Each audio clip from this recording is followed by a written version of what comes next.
ಪಡೆದ ಪ್ರಕರಣದಲ್ಲಿ ಅಬಕಾರಿ ಡಿಸಿ ಜಗದೀಶ್ ನಾಯಕ್ ಸೇರಿದಂತೆ ಮೂವರನ್ನು ಲೋಕಾಯುಕ್ತ ಅಧಿಕಾರಿಗಳು ಬಂಧಿಸಿ ವಿಚಾರಣೆ ನಡೆಸುತ್ತಿದ್ದಾರೆ.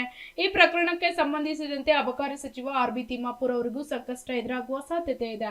ನಿನ್ನೆ ಲಕ್ಷ್ಮೀನಾರಾಯಣ ಎಂಬುವರು ಅಬಕಾರಿ ಸಚಿವ ಆರ್.ಬಿ. ತಿಮ್ಮಾಪುರ್ ವಿರುದ್ಧ ಲೋಕಾಯುಕ್ತ ಸಂಸ್ಥೆಗೆ ದೂರು ನೀಡಿದ್ದು, ಪ್ರಕರಣದಲ್ಲಿ ಸಚಿವರ ಪಾತ್ರದ ಬಗ್ಗೆ ತನಿಖೆ ನಡೆಸುವಂತೆ ಆಗ್ರಹಿಸಿದ್ದಾರೆ. ಈ ಸಂಬಂಧ ಅಬಕಾರಿ ಡಿಸಿ ಜಗದೀಶ್ ಮಾತನಾಡಿದ ಆಡಿಯೋವನ್ನು ಲಕ್ಷ್ಮೀನಾರಾಯಣ್ ಬಿಡುಗಡೆ ಮಾಡಿದ್ದಾರೆ. ಕಂಪ್ಲೇಂಟ್ ಕೊಟ್ಟಿದ್ದೀರಾ? ಏನ್ ಕೊಟ್ಟಿದ್ದೀರಾ? ಈಗಾಗಲೇ ನಮ್ಮದು ಕ್ರಾಪ್ ಆಗಿರೋದು ನಿಮಗೆಲ್ಲ ಗೊತ್ತಾಯಿದೆ.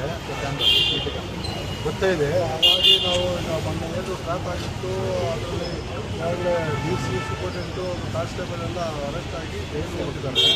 ನಾವು ಕ್ರಾಪ್ ಆಗಿದ್ದ ದಿವಸ ಅಲ್ಲಿ ಸೂಪರ್ಟೆಂಟ್ ಇದಕ್ಕೆ ಮಾತಾಡಿದಾಗ DC ಅವರು ಮಾತಾಡಿದ ವಿಷಯ ಅಲ್ಲಿ ನನಗೆ ಕಂಪ್ಲೇಂಟ್ ಕೊಟ್ಟಿದ್ದೀನಿ. ಮೊನ್ನೆ ಮಂತ್ರಿಗಳು ಮೊನ್ನೆ ನಾನು ಮೀಡಿಯಾದಲ್ಲಿ ಇದನ್ನೆಲ್ಲ ನೋಡಿದೆ. ತಮ್ಮಣ್ಣ ಅಂತ ಮಾಡಿದ್ರು ಯಾರೋ ಗೊತ್ತಿಲ್ಲ, ಅವ್ರಿಗೆ ಲಿಂಕೇ ಇಲ್ಲ, ಅವರು ಸಂಬಂಧ ಇರೋದು ಅವ್ರಿಗೂ ಇವರಿಗೆ ಬರಲ್ಲ ಅಂತ ಹೇಳ್ತಾ ಇದ್ರು ಮೀಡಿಯಲ್ಲಿ. ಹಾಗಾಗಿ DC ಮಾತಾಡಿದ್ದಾರೆ, ಅವರೇ ಅಲ್ಲಿ ಹೆಡ್ ಆಫೀಸ್ಗೆ DC ಮಾತಾಡಿದ್ದಾರೆ. DC ಪ್ರಸ್ತಾಪ ಮಾಡಿದ್ದಾರೆ. ಮಾನ್ಯ ಮಂತ್ರಿಗಳಿಗೆ ಎಷ್ಟು ಕೊಡಬೇಕು, ಏನು ಕೊಡಬೇಕು ಅನ್ನೋದು ವಿಷಯ ಎಲ್ಲ ಮಾತಾಡಿ ಅದು ರೆಕಾರ್ಡಿಂಗ್ ಇತ್ತು. ಆ ರೆಕಾರ್ಡಿಂಗ್ ಕೊಟ್ಟು ಈ ಇದರಲ್ಲಿ ತನಿಖೆಯಲ್ಲಿ ಅವ್ರಿಗೂ ಸೇರಿಸಿ ಅವ್ರ ಮೇಲೆ FIR ಮಾಡಿ ಈ ಕೂಡಲೇ ಅದನ್ನು ಅವ್ರ ಬಗ್ಗೆ ಕ್ರಿಮಿನಲ್ ಆಕ್ಷನ್ ತಗೋಬೇಕು ಅಂತೇಳಿ ಪೆನ್ ಡ್ರೈವ್ ದಾಖಲೆ ಎಲ್ಲ ಕೊಟ್ಟು ಬಂದಿದ್ದೀನಿ. ಮೊನ್ನೆ ತಿಮ್ಮಾಪುರ್ ಸಾಹೇಬರು ಹೇಳ್ತಾ ಇದ್ರು ಮನೆಯವ್ರ ತಮ್ಮ ಗೊತ್ತಿಲ್ಲ ಅಂತ.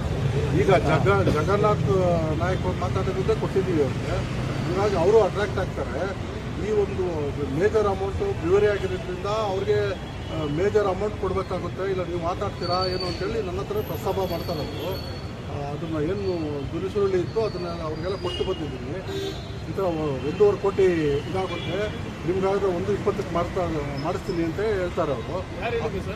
DC ಅವರು ಜಗದೀಶ್ ನಾಯಕ್ ಅವರು ಹೇಳಿದರು. ಅವರು ತಮ್ಮಣ್ಣ ಮಾತಾಡಿದ್ರೆ ನನಗೂ ಯಾರು ಗೊತ್ತಿಲ್ಲ, ಅವ್ರು ಯಾರೋ ಗೊತ್ತಿಲ್ಲ ಅಂತ ಹೇಳ್ತಾಯಿದ್ರು. ಹಾಗಾಗಿ ಮಂತ್ರಿಗಳು ಇದು ಯಾರ್ಯಾರಿಗೆಲ್ಲ ಎಷ್ಟೆಷ್ಟು ಪಾಲು ಹೋಗ್ತಿದೆ ಅಂತ ಎಲ್ಲ ಜಗತ್ ಜಾಹೀರಾಗಿದೆ. ಹಾಗಾಗಿ ಮೈಕ್ರೋಬ್ರಲ್ಲಿ ಅವ್ರಿಗೆ ಹೆಚ್ಚಿನ ಪಾಲು ಕೊಡಬೇಕು ಅಂತ DC ಹೇಳಿ ನಾನೇ ಮಾತಾಡ್ತೀನಿ, ಇಲ್ಲ ನಿಮ್ಗೆ ನಂಬರ್ ಕೊಡ್ತೀನಿ ನೀವು ಮಾತಾಡ್ತೀರಾ ಅಂತ ನನ್ನ ಕೇಳಿದ್ರು. ಇಲ್ಲ ಸರ್ ನಾನು ಆಮೇಲೆ ಮಾತಾಡ್ತೀನಿ, ನೀವು ಬಂದು ಮಾತಾಡಿ ಅಂತ ಹೇಳಿದ್ಮೇಲೆ ಅವರು ಹೌದು 1.20 ನಾನು ಮಾತಾಡಿ ನಿಮಗೆ ಕಮ್ಮಿ ಮಾಡ್ತೀನಿ ಅಂತೇಳಿ ಮಾತಾಡಿರೋದನ್ನ ಇದ್ದು ಈಗ ಮಂತ್ರಿಗಳು ಅದರ ಅಟ್ರಾಕ್ಟ್ ಆಗೋದ್ರಿಂದ ಅವ್ರ ಮೇಲೆ ಈ ಕೂಡಲೇ FIR ಮಾಡಿ ಅವ್ರ ಮೇಲೆ ಕ್ರಿಮಿನಲ್ ಆಕ್ಷನ್ ಮಾಡಬೇಕು ಅಂತೇಳಿ ನಾನು SP ಅವ್ರಿಗೆ ಸೂಪರಿಂಟೆಂಡೆಂಟ್ ಅವ್ರಿಗೆ. Bureau report SSV news Bengaluru.